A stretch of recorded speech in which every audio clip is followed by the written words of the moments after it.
तर थंबनेल बघून कळलं असेल की आज आपण कोणत्या गोष्टी बोलणार आहे। तर सगळ्यात कॉमन गोष्ट आणि सगळ्या पोरांना हाच प्रॉब्लेम येतो की रनिंगला गेल्यावर एनर्जी राहत नाही किंवा आपण जो इव्हेंट करतो त्याच्यामध्ये एक काही अंतर केलं रनिंग केली का त्याच्यामुळे बॉडी गळून जाते, त्याच्यामुळे एनर्जी राहत नाही बॉडीमध्ये आणि वीकपणा येतो। असं होतं का? तर कारण काय आहे की जे तुम्ही रनिंगला जायच्या आधी काही खात नाही, पण नेमकी खायचं काय हे पण माहीत पाहिजे आपल्याला। तर कधी पण गोष्ट लक्षात ठेवा, रनिंगला जायच्या आधी काय करायचं, अर्धा तास आधी काय करायचं, ब्लॅक कॉफी प्यायची। ब्लॅक कॉफी काय साखर टाकायची नाही त्याच्यामध्ये, तर त्याच्यामध्ये साखर नाही टाकायची। तर ब्लॅक कॉफी पिली तर ब्लॅक कॉफीचा बेनिफिट काय होतं माहिती आहे का, एक तर तुम्हाला त्याच्यात कॅफेन असतं, कॅफेन असल्यामुळे काय होतं, एक बूस्ट पॉवर आणि एक स्पार्कपणा भेटतो वर्कआउट करताना।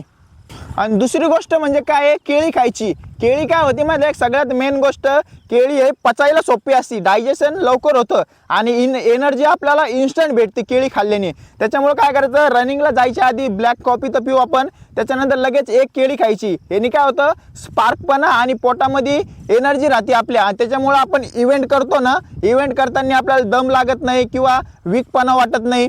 तर सगळ्यात मेन गोष्ट हीच आहे, रनिंगच्या अर्धा घंटा आधी हे खायचं, जेणेकरून आपल्याला आपलं वर्कआउट करतो किंवा लॉंग रनिंग करतो हे एनर्जी भेटते।